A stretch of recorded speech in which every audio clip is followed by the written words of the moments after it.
Hello, my name is Yoram Gat, and my aim here is to record a few segments that will discuss some topics that I find interesting and that I think are also of general interest and are potentially of importance to uh, people personally, but also to our society in general.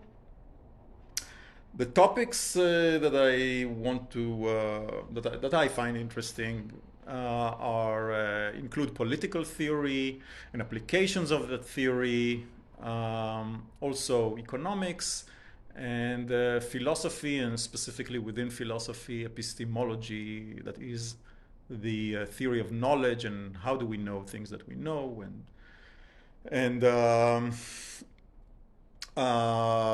how do we come to change our mind, or do we what do we find justified in learning, in what is the truth, things like that. um, the approach that I would like to take is what can be called a skeptical approach, or an approach of epistemological humility, of intellectual humility, where the emphasis is on keeping an open mind, uh, admitting the limits of our knowledge, the limits of our arguments, being able to change our minds if necessary when we are confronted with a compelling argument. That is, of course, doesn't mean that we don't come up with our own ideas and conclusions. On the contrary, sometimes it's taking such an approach leads to interesting and unexpected, unconventional, sometimes even unpleasant or startling conclusions. But again, any conclusion that we make is seen as just our best understanding, and understandings can change. This approach can be seen as similar to the Socratic approach, right? So, Socrates was declared by the gods to be the wisest person on earth, because unlike others, he was aware of his not knowing things, of his ignorance. I'm not sure that Socrates himself actually exhibited this approach that he supposedly advocated, but that's a different matter, and maybe a different matter that could be of interest to discuss separately. Um, I think that we live in a society where nominally such an approach is celebrated or advocated. But in reality, our society does not actually, again, maybe like Socrates, does not live up to its professed ideals, and and this is something that I think we should change in how we manage ourselves and our societies. And this is something that I think is very much worth discussing. I think it's a major part of the troubles that we're seeing in our societies today, but maybe it's not that different from how things were in earlier periods. Um, is caused by the this an attitude of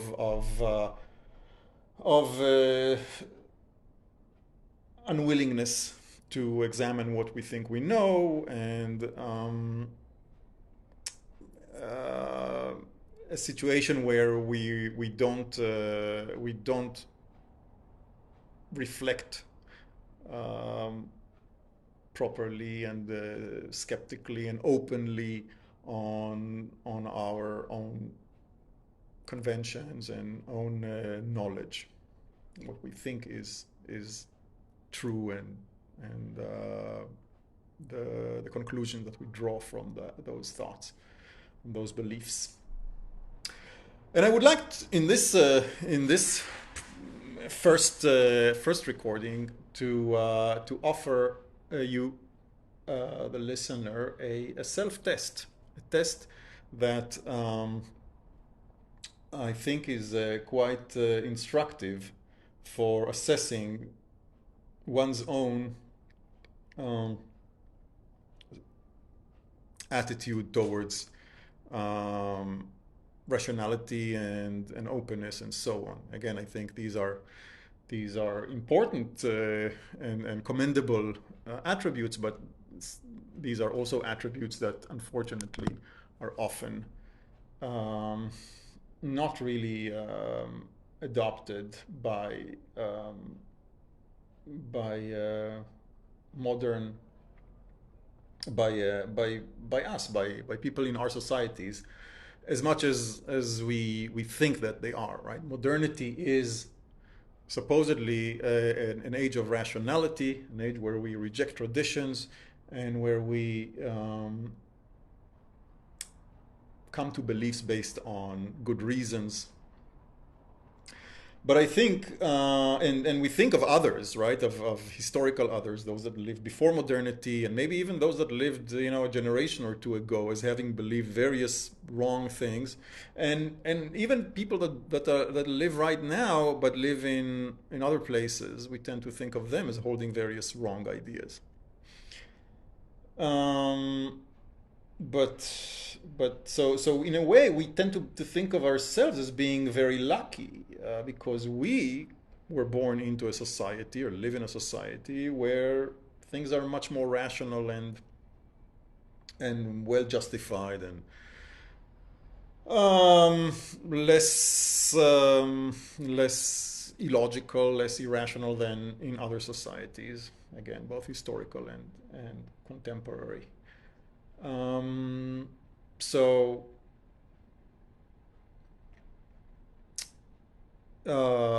this kind of luck seems very suspicious, right? Maybe other societies, and in fact, it's not so much a maybe. We know that other societies always see themselves as being rational and or being maybe not rational, but definitely having correct knowledge, while others have much less correct knowledge. This is a very common attitude in societies known as ethnocentrism. So unless we are lucky and our ethnocentrism happens to be true, or our ideas which match with ethnocentrist ideas happen to be true, and others and those of many other societies are not, then maybe we're just as ethnocentric as others are, or maybe we believe ourselves to be rational while others don't, while others are not, and the others believe that they're rational and we are not. We don't know that we are the ones that are correct and they are not. Um, right? If we think about whether other people maybe that live, in 100 years will think about us as having been and holding rational and well justified ideas, why should they be so impressed with our ideas when we're not impressed with the ideas of those that came before us and many other societies. So what is that self-test? The self-test is the idea that we should examine our own beliefs and see and examine what is the most important belief, the idea that is most central to our life, to our views about society and about others around us, about the world, about us, that we've come to change our mind about. Right? If we are examining things rationally, and if we are not very lucky to have been born into a society that happens to have all of its beliefs completely justified, well justified, while others are not, then we should, and if we are critical, then we should be able to identify situations where we think others are wrong and having examined their ideas, having examined their arguments for those ideas, we've come to reject them because they just don't convince us. If, on the other hand, we find that most of our ideas are simply those, match those of those around us, then it gives a good reason to suspect that the reason for that is not that we've examined them and that they are well justified, but simply that we accept convention, just like, people in every society around the world.